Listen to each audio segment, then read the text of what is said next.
Hi hello ಎಲ್ರಿಗೂ ನಮಸ್ಕಾರ. ನನ್ನ ಹೆಸರು ಅನುಜ್. ನೀವು ನೋಡ್ತಾ ಇರೋ ಚಾನಲ್ ಹೆಸರು ಅನುಜ್ ಜಗ್ಗಲ್ ಬ್ಲಾಗ್ಸ್. ಇವತ್ತು ನಾನು ಒಂದು ಕಾಮನ್ ಪ್ರಾಬ್ಲಮ್ ಬಗ್ಗೆ ಡಿಸ್ಕಸ್ ಮಾಡ್ತೀನಿ. ಅದು ಯೂಶುವಲಿ ನಮ್ಮ ಎಲ್ಲಾ ಫ್ಯಾಮಿಲಿಯಲ್ಲೂ ಇರುತ್ತೆ. ಒಂದ್ ಕಾಲದಾಗ ಒಟ್ಟಿಗೆ ಊಟ ಮಾಡಿರೋ ಫ್ಯಾಮಿಲಿ ಇವತ್ತು ಮಾತಾಡಕ್ಕೂ ಸಿದ್ಧ ಇಲ್ರಿ.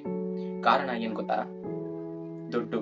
ಒಂದು ಫ್ಯಾಮಿಲಿ ಇತ್ತು, ಅಣ್ಣ ತಮ್ಮ ಎಲ್ರು ಒಟ್ಟಿಗೆ ಖುಷಿಯಾಗಿದ್ರು. ಒಂದೇ ಮನೆ, ಒಂದೇ ಊಟ, ಒಂದೇ ನಗು. ಯಾರಿಗಾದ್ರೂ ಸಮಸ್ಯೆ ಬಂದ್ರೆ ಎಲ್ರು ಸೇರಿ ಹೆಲ್ಪ್ ಮಾಡ್ತಿದ್ರು. ಆದ್ರೆ ಒಂದಿನ ಪ್ರಾಪರ್ಟಿ ವಿಷಯ ಶುರುವಾಯ್ತು. ನಿನ್ನೆವರೆಗೆ ಒಟ್ಟಿಗೆ ನಕ್ಕವರು ಇವತ್ತು ಮುಖ ನೋಡಕ್ಕೂ ಇಷ್ಟಪಡಲ್ಲ ರೀ. ಅಮ್ಮ ಅಪ್ಪ ಇಬ್ರು ಅಳ್ತಿದ್ದಾರೆ, ಆದ್ರೆ ಮಕ್ಳಿಗೆ ದುಡ್ಡೇ ಮುಖ್ಯ ಆಯ್ತು ರೀ. ಲಾಸ್ಟಿಗೆ ಏನ್ ಉಳಿತು ಗೊತ್ತಾ? ದೊಡ್ಡ ಮನೆ ಇತ್ತು, ಅದೇ ಕುಟುಂಬ ಇರ್ಲಿಲ್ಲ. ದುಡ್ಡು ಇತ್ತು, ಆದ್ರೆ ಸಂತೋಷ ಇರ್ಲಿಲ್ಲ. ಈಗ ಕೊನೆಯದಾಗಿ ನಾನು ಈ ಸ್ಟೋರಿಯಿಂದ ನಿಮಗೇನ್ ಹೇಳ್ಬೇಕು ಅನ್ಕೊಂಡಿನಂದ್ರ, ದುಡ್ಡು ಜೀವನಕ್ಕೆ ಬೇಕು ರೀ, ಆದ್ರೆ ಕುಟುಂಬಕ್ಕಿಂತ ದೊಡ್ಡದು ಏನೂ ಇಲ್ಲ ರೀ. ಓಕೆ ಗಾಯ್ಸ್, ನಿಮ್ಗೆ ಈ ವಿಡಿಯೋ ಏನಾದ್ರೂ ಇಷ್ಟ ಆಯ್ದ್ರೆ ಲೈಕ್ ಮಾಡಿ, ಶೇರ್ ಮಾಡಿ, ಕಮೆಂಟ್ ಮಾಡಿ, ಸಬ್ಸ್ಕ್ರೈಬ್, ಫಾಲೋ ಎಲ್ಲಾನು ಮಾಡಿ ಅಂತ ಹೇಳ್ತಾ ನನ್ನ ಈ ವಿಡಿಯೋನ ಇಲ್ಲಿಗೆ ಮುಗಿಸ್ತೀನಿ. So thank you very much.